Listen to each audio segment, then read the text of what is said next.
Jérémy Brossard. Bonsoir, Bonsoir. Jérémy. Clément Bonsoir. Dalmar se sont intéressés aux chercheurs. On l'écoute. C'était l'un des objectifs de Nicolas Sarkozy, offrir aux entreprises le meilleur accueil fiscal au monde. Son arme, le crédit impôt recherche. Assoupli, généralisé depuis 2008, le dispositif est destiné à soutenir les entreprises qui investissent dans l'innovation. Cette niche fiscale coûte très cher à l'État, environ 10 milliards d'euros cumulés en 2009 et 2010. Dans un contexte de crise budgétaire, le coût du crédit impôt recherche fait grincer des dents, d'autant que son efficacité est contestée. La mesure bénéficie surtout aux grandes entreprises et aucun système d'évaluation n'a été mis en place. Des inquiétudes partagées par la communauté scientifique. Il y a eu une très grosse évolution de cet impôt en 2008, qui auparavant profitait essentiellement, et c'est une bonne chose, aux PME innovantes, et qui aujourd'hui profite beaucoup plus aux grosses entreprises, qui considèrent cette mesure comme étant une niche fiscale dont elles peuvent profiter même si elles ne font pas de recherche. S'il est un secteur qui a besoin de la recherche et du développement, c'est celui des énergies renouvelables. La crise économique a ralenti l'impulsion donnée lors du Grenelle de l'environnement. L'Allemagne et la Chine ont désormais une bonne longueur d'avance sur la France du tout nucléaire.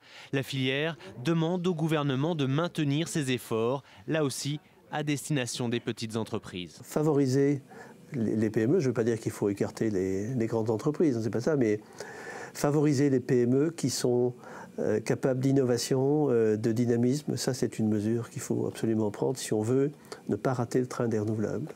Un enjeu stratégique à l'heure où l'Allemagne et l'Italie tournent le dos à l'énergie nucléaire. Alors, Madame la Ministre, parlons tout d'abord du crédit impôt recherche. On vient de l'entendre, il coûte très cher et il y a un effet d'aubaine pour les grandes entreprises, ça c'est indéniable.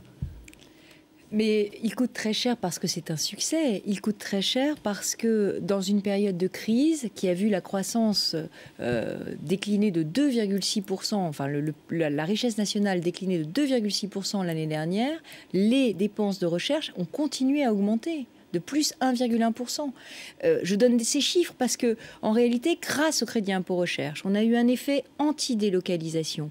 Ça c'est contesté par certains. Mais absolument pas.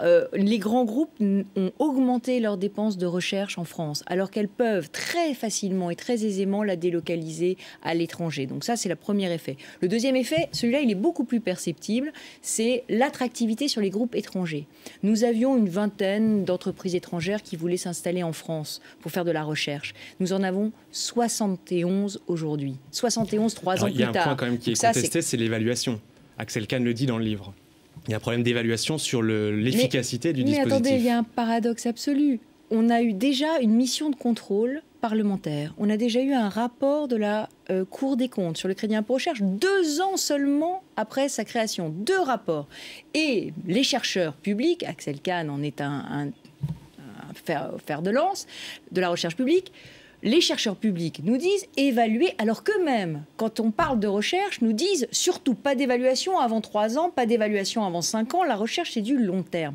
Il faut de la stabilité pour les règles fiscales en matière de crédit impôt recherche pour des entreprises qui prennent des décisions d'investissement à 5 ou 10 ans. Mais il y a peut-être des recherches qui auraient été lancées même sans ce crédit impôt recherche en France. Peut-être, mais bien sûr, mais vous savez, d'abord, je m'érige complètement contre l'idée que les PME ne seraient pas bénéficiaires. Le crédit impôt recherche pour les PME, il a été multiplié par 2,5. Et en plus, 80% des nouveaux déclarants cette année sont des PME. Donc, ils bénéficient aux grands groupes et aux PME. Mais il faut aussi qu'ils bénéficient aux grands groupes, parce que rien ne nous dit que si les grands groupes n'ont pas une bonification du coût de leur recherche, eh bien, ils ne s'installeront pas à l'étranger. Axel Kahn vous dit quand même, dans le livre, il faudrait qu'il y ait davantage de partenariats entre les entreprises, les labos de recherche et les universités, comme ça se fait d'ailleurs aux États-Unis, parce que c'est à partir de ces entreprises de recherche dans les universités américaines que se créent de véritables sociétés. Non mais vous avez tout à fait raison. Le problème de la France, c'est l'insuffisance de recherche et de développement privé. C'est essentiel. Et il faut rapprocher le public et le privé. Mais c'est ce que nous faisons depuis 3 ans. Le crédit impôt recherche, c'est 60% de défiscalisation quand on fait de la recherche publique-privée. Et du coup, on a vu fleurir les laboratoires publics-privés depuis 5 ans. On les a doublés. Donc je crois vraiment qu'on est en train de réussir ce rapprochement entre entreprises et laboratoires publics. On est en train d'intéresser les entreprises françaises à investir dans la recherche. Et vous savez, si la recherche s'en va, nos usines s'en iront. Ce qui garde les usines en France, c'est d'avoir de la recherche et du développement en France. Parce qu'après, on a la recherche et le développement, on a les idées, ensuite on a les prototypes et ensuite on construit. Donc vraiment, le crédit impôt recherche est un outil inestimable de compétitivité pour la France. Et si vous regardez l'Allemagne et sa balance commerciale, ses exportations, son dynamisme, c'est parce qu'il y a beaucoup d'innovation en Allemagne et qu'il n'y en a pas en France. Il y a une étude qui nous a intéressés cette semaine dans Le Monde qui montre une certaine défiance, on va dire, des Français par rapport aux scientifiques, aux chercheurs. Qu'est-ce que vous pouvez faire pour, on va dire, recréer de la confiance entre la recherche d'un côté et les Français de l'autre? Alors, cette étude était très paradoxale parce qu'en même temps, les Français disaient je fais confiance à la science pour mieux guérir les maladies, pour trouver les énergies du futur. Et en même temps, je ne fais pas confiance aux chercheurs pour me dire la vérité sur toute une série de sujets.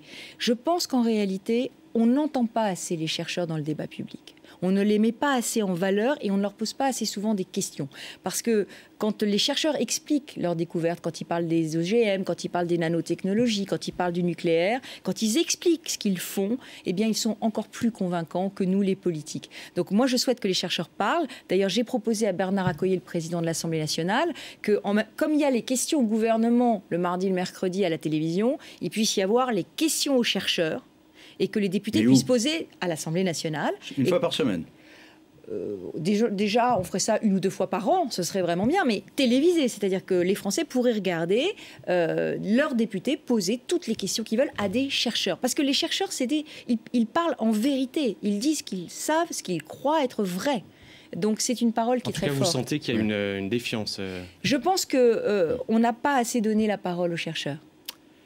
Merci Jérémy, Merci. On va marquer une pause et puis ensuite vous aurez l'interview sur les universités avec Emmanuel Beretta du Point.